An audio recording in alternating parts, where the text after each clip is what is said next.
السلام عليكم. لا تنسوا الإعجاب بالفيديو والاشتراك في القناة تشجيعا لنا لنستمر بنشر المزيد إن شاء الله. Donc on va continuer l'exercice 4 avec la question 3.1 en appliquant le terme de rôle à la fonction f', montrer qu'il existe un réel x0 de l'intervalle 0,1 ouvert tel que f seconde de x0 est égal à 0. D'abord, on va montrer la continuité de f' sur l'intervalle fermé 0,1. Alors, bien sûr, il suffit de montrer que la fonction, bien sûr, elle est dérivable sur R. Voilà, on va montrer que la fonction est dérivable sur R. Alors, on a x associé à moins x et x associé moins x sont des fonctions polynômes,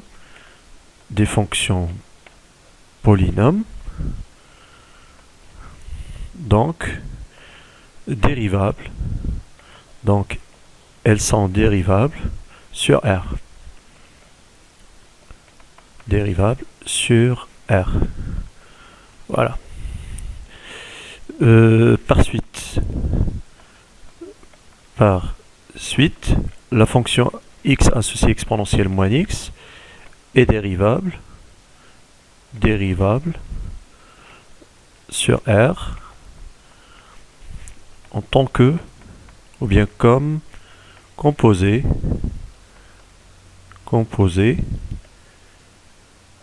de deux fonctions de dérivables,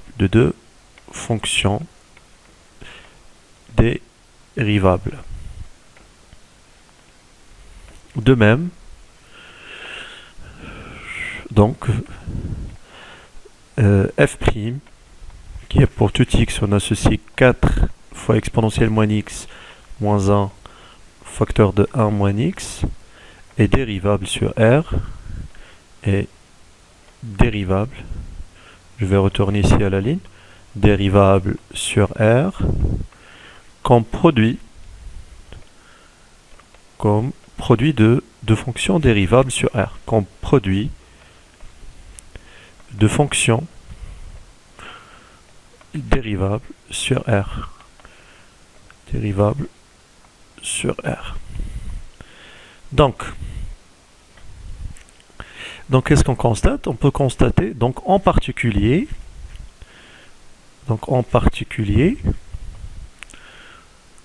ou bien on peut conclure d'abord la continuité, donc f' est continu sur R, et en particulier sur l'intervalle 0,1. Sur 0,1 fermé. Voilà. Donc c'est la première condition. On va l'encadrer ici. On va mettre 1. Donc la première condition est vérifiée. Et f' est dérivable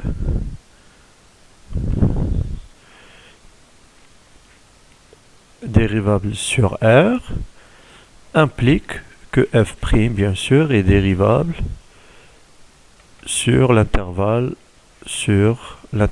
ouvert 0,1. Là voici la deuxième condition, c'est la deuxième. De plus, qu'est-ce qu'on a de plus? On a f' de 0 est égal à f' de 1. Si vous calculez, vous allez trouver 0, bien sûr. C'est la troisième condition. Alors, on peut maintenant appliquer le terme de rôle. Pardon, on va mettre ici 3. Alors, qu'est-ce qu'on va dire? On va dire de 1, 2 et 3. D'après le théorème de rôle,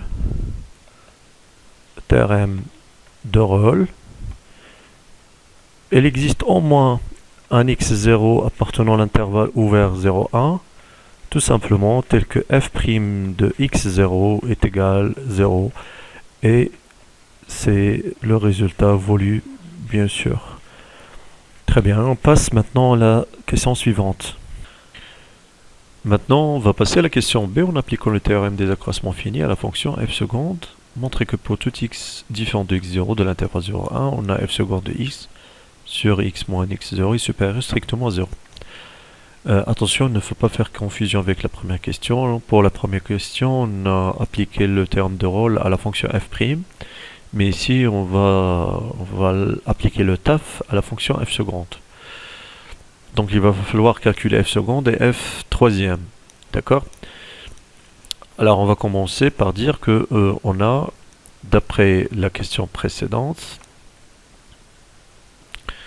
on a d'après 3a, f' est dérivable sur R. Est dérivable sur R. Et donc, deux points, quel que soit x appartenant à R, f seconde de x est égal à 4 facteur de exponentielle moins x moins 1 facteur de 1 moins x, le tout prime, qui est égal à 4 facteur de exponentielle moins x moins 1 prime fois 1 moins x plus exponentielle moins x moins 1 facteur de 1 moins x prime. D'accord? Ceci est égal à 4 facteurs de moins exponentielle moins x fois 1 moins x plus, ici 1 moins x prime c'est moins, donc c'est moins facteur exponentielle moins x moins 1. Voilà, ceci est égal à 4 facteurs de moins exponentielle moins x plus x exponentielle moins x moins exponentielle moins x plus 1. Voilà, on va regrouper, on va simplifier. Ceci équivalent à dire que, il va écrire ici le résultat final, quel que soit x appartenant à R, f seconde de x est égal à 4 facteurs de x exponentielle moins x moins 2 exponentielle moins x plus 1. Voilà. On peut même factoriser par exponentielle moins x. De plus, on a x associé à exponentielle moins x et dérivable sur R. C'est déjà donc noté pour dans la question 3a. Donc on va dire ici question 3a. Donc pas la peine de le réécrire. Donc f seconde qui a pour tout x, on associe 4 facteurs de x exponentielle moins x moins 2 exponentielle moins x plus 1 est dérivable sur R. Est dérivable sur R comme somme et produit. Somme avec S, bien sûr, oui. Et produit de fonctions dérivables sur R. Et on va calculer f troisième, quel que soit x appartenant à R, la dérivée troisième de x est égale. On peut aussi le noter comme ça. On peut le noter donc f troisième avec 3 entre parenthèses. Ici, donc il faut faire la différence entre f à la puissance 3 et f, la dérivée troisième. D'accord, qui est égal à combien? Il est égal à 4 facteurs. X exponentielle moins x, c'est donc pour dériver, c'est exponentielle moins x, moins x exponentielle moins x, plus 2 exponentielle moins x. Voilà, et pour le 1, c'est 0, bien sûr. D'accord? Alors, on peut simplifier ces deux, on peut les réduire pour trouver la forme suivante. Ceci équivalent à dire que, quel que soit x appartenant à R, f troisième de x est égal à 4 fois, donc on va factoriser par exponentielle moins x, c'est 3 moins x. Voilà. Donc c'est le résultat. Maintenant on va passer à la question B. en appliquant le théorème des accroissements finis à la fonction f seconde, montrer que pour tout x différent de x0, de l'intervalle 0 à 1, on a f seconde de x sur x moins x0 est supérieur strictement à 0. Alors attention, il ne faut pas faire confusion avec la première question 3a. Dans la première question, on a utilisé le théorème de Rolle pour la fonction f', mais ici, on doit calculer f deuxième, on doit même calculer f troisième. D'accord? Donc, je vais noter le numéro de la question, c'est B. Alors, on va commencer par dire, on a, d'après la question précédente, qui est 3a, on a f' seconde, ou bien f', pardon, est dérivable sur R. Est dérivable sur R. Et donc, on peut calculer sa dérivée, donc, quel que soit x appartenant à R, f seconde de x, c'est 4 facteurs de exponentielle moins x moins 1 facteur de 1 moins x, le tout prime est égal à 4 facteurs de exponentielle moins x moins 1 prime fois 1 moins x plus exponentielle moins x moins 1 fois 1 moins x prime. Voilà, ceci est égal à 4 facteurs de moins exponentielle moins x facteur de 1 moins x moins exponentielle moins x moins 1. Voilà, on va simplifier, on va développer ces 4 facteurs d'exponentielle moins x moins 1 plus x facteur d'exponentielle moins 1 moins x, pardon, et finalement moins exponentielle moins x plus 1, tout simplement. Donc ceci est équivalent à dire, on va noter la réponse, ici avec une autre couleur, quel que soit x appartenant à R, f deuxième de x, la dérivée deuxième, c'est quoi? C'est 4 facteurs de x exponentielle moins x moins 2 exponentielle moins x plus 1. Voilà. On va refaire le même travail pour f seconde, mais d'abord on va prouver la dérivabilité, sa dérivabilité bien sûr, sur R. Or, ou bien d'une autre part, on a, pour tout x, on associe x exponentielle moins x, cette fonction est dérivable. On a déjà montré qu'elle est dérivable sur R, comme composée bien sûr de deux fonctions sur R, deux fonctions dérivables sur R, voire, on va dire, voire question 3a.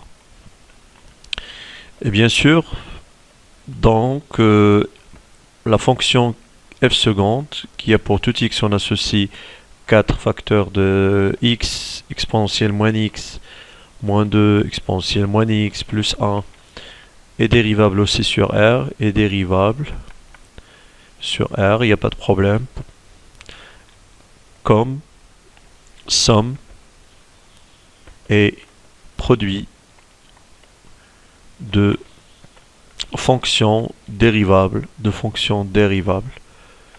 sur R. Et on a, et donc, quel que soit x appartenant à R, on peut la dériver, donc la f troisième, on va la noter comme ceci. D'accord, il faut faire la différence, bien sûr, entre f à la puissance 3 et f dérivée troisième de f, d'accord? Donc la différence se fait avec ces petites parenthèses, qui est égale à 4 fois la dérivée de tout cette somme algébrique, donc x exponentielle moins x moins 2 exponentielle moins x plus 1 prime. Donc ceci est égal exponentielle moins x exponentielle moins x plus 2 exponentielle moins x, et pour 1 c'est 0. Ceci est égal à 4.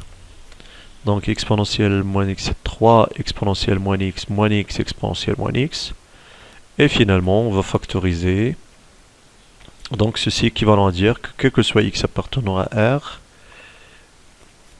f troisième de x est égal à 4 facteurs de 3 moins x fois exponentielle moins x. Voilà. Maintenant on va essayer de vérifier les conditions du théorème des accroissements finis pour l'appliquer à la fonction. D'accord? Alors, d'autre part, on va fixer d'abord un nombre x, un élément x, un nombre réel dans l'intervalle 0,1, un nombre x quelconque. On a, d'après ce qui précède, on a f seconde et dérivable sur R. Dérivable sur R. Ceci implique que f seconde, bien sûr, est continu sur R. Et en particulier, donc, il est continu sur chaque intervalle de R. Donc, ceci implique que f seconde est continu sur l'intervalle. Donc, on va noter minimum x, x0, maximum x, x0. C'est-à-dire, entre parenthèses, c'est l'intervalle de borne x et x0. Parce qu'on ne sait pas qui est la plus grande valeur entre les deux. D'accord? Donc c'est la première condition. F seconde est continue, donc on va noter par 1. Aussi f seconde est dérivable sur R, dérivable sur R,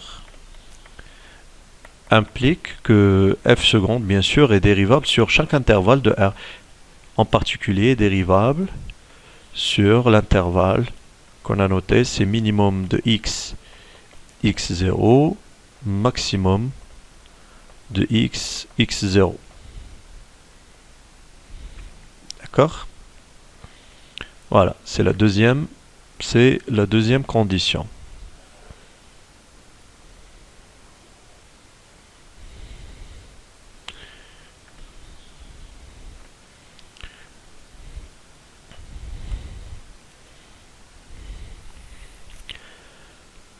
Donc d'après le théorème des accroissements finis, le TAF, il va exister un Cx appartenant à l'intervalle minimum de x, x0, maximum, c'est-à-dire un élément entre les deux, entre x et x0, d'accord?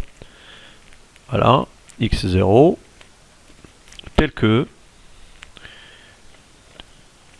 le quotient f seconde de x moins f seconde de x0 sur x moins x0 est égal à la dérivée troisième de c de x. Vous avez remarqué que j'ai noté c par c de x ici parce que c dépend de x. D'accord? Et ici, si on change le rôle de x et x0, alors ce quotient reste stable, d'accord? Si on change, bien sûr, f de x0 moins f seconde de x, f seconde de x0 moins f seconde de x sur x0 moins x est égal aussi à f seconde de x moins f seconde de x0 sur x moins x0. D'accord? Alors il suffit juste de multiplier le dénominateur et le numérateur par moins 1. Donc c'est la même chose. Et bon, ceci équivalent à dire qu'il existe un Cx appartenant à l'intervalle 0,1. D'accord? Donc ici on a une implication. Pourquoi? Parce que C de x et donc parce que cet intervalle est inclus dans 0,1. D'accord? Donc on va noter ici, C de x qui est inclus dans l'intervalle minimum de x, x0 et maximum x, x0 qui est inclus dans l'intervalle 0,1.